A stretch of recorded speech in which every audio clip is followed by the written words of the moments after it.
Et vous avez dû entendre ces derniers jours certains généraux ailleurs qui ont fait comprendre que s'il faille qu'ils viennent avec leurs armées nous recoloniser, il faut qu'ils viennent. Eh bien, préparez-vous à la guerre de haute intensité. Soit ils viendront eux-mêmes, soit ils passeront par leurs valets locaux qui sont ici pour essayer de troubler notre quiétude. Donc quiconque, je dis bien quiconque, que ce soit le terrorisme ou toute autre armée qui doit venir troubler notre quiétude, nous devons nous préparer à les accueillir sur de long terme et intensement. Voilà pourquoi je vous dis, préparez-vous à la guerre de haute intensité. Et nous allons suivre ces entraînements-là. Nous passerons à d'autres groupements pour intensifier les opérations et essayer de pacifier.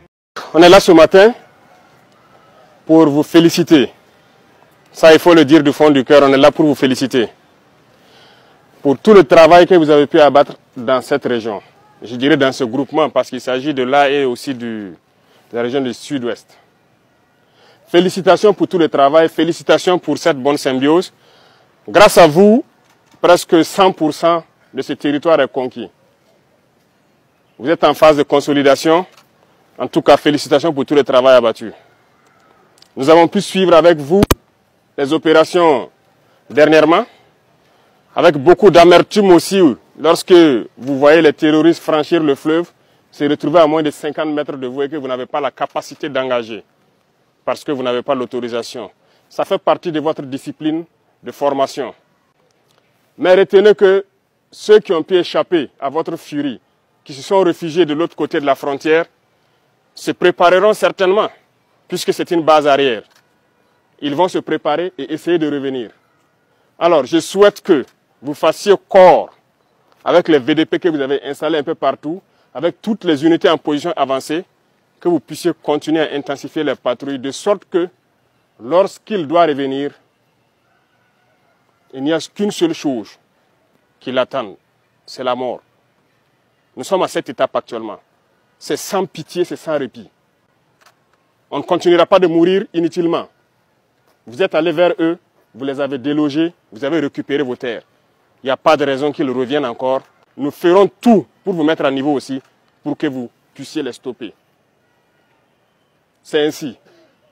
Donc, redoublez de vigilance, prenez courage encore, continuez à fortifier avec les VDP qui sont sur le terrain, avec les unités en position avancée. S'il faut ériger des murs, on le fera. S'il faut creuser, on le fera. Félicitations pour tout le travail, beaucoup de courage.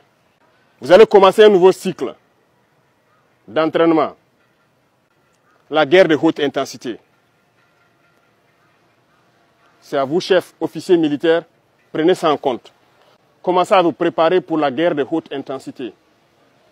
J'espère que je me fais comprendre. Ce n'est pas uniquement du terrorisme. Ouvrez l'œil. C'est beaucoup plus que ça. C'est une guerre de décolonisation. Et vous avez dû entendre ces derniers jours certains généraux ailleurs qui ont fait comprendre que s'il faille qu'ils viennent avec leurs armées nous recoloniser, il faut qu'ils viennent. Eh bien, préparez-vous à la guerre de haute intensité. Soit ils viendront eux-mêmes, soit ils passeront par leurs valets locaux qui sont ici pour essayer de troubler notre quiétude.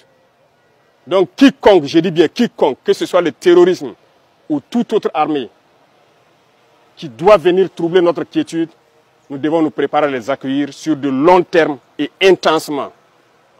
Voilà pourquoi je vous dis, préparez-vous à la guerre de haute intensité. Et nous allons suivre ces entraînements-là. Nous passerons à d'autres groupements pour intensifier les opérations et essayer de pacifier. Ce sont des étapes. Et ce terrorisme sera vaincu. Parce qu'ils savent que ça sera vaincu, qu'ils se préparent, soit au niveau local ici, ou bien à venir avec leurs armées pour nous combattre. Eh bien, on va se préparer à les accueillir. Merci beaucoup pour tout le travail. Tout ce qui pourrait être amélioré, ce qui concerne les conditions de combat d'abord, mais aussi les conditions de travail, nous ferons l'effort. Plus que jamais maintenant, vous faites un avec la population. C'est tout ce que nous recherchons, le lien armée-nation. Continuez à garder cette flamme-là d'unité avec la population civile pour qu'ils puissent vous soutenir. Parce que c'est grâce à eux que nous pouvons combattre aujourd'hui. C'est le peuple qui a compris. Si le peuple n'avait pas compris, on ne pourrait pas vous équiper comme ça. Ce n'est pas possible. Mais les gens ont compris, ils se sont engagés et nous faisons beaucoup d'efforts pour que la capacité opérationnelle ne fait que s'accroître. Donc félicitations, beaucoup de courage et bonne chance pour vos missions futures. Et merci beaucoup à tous.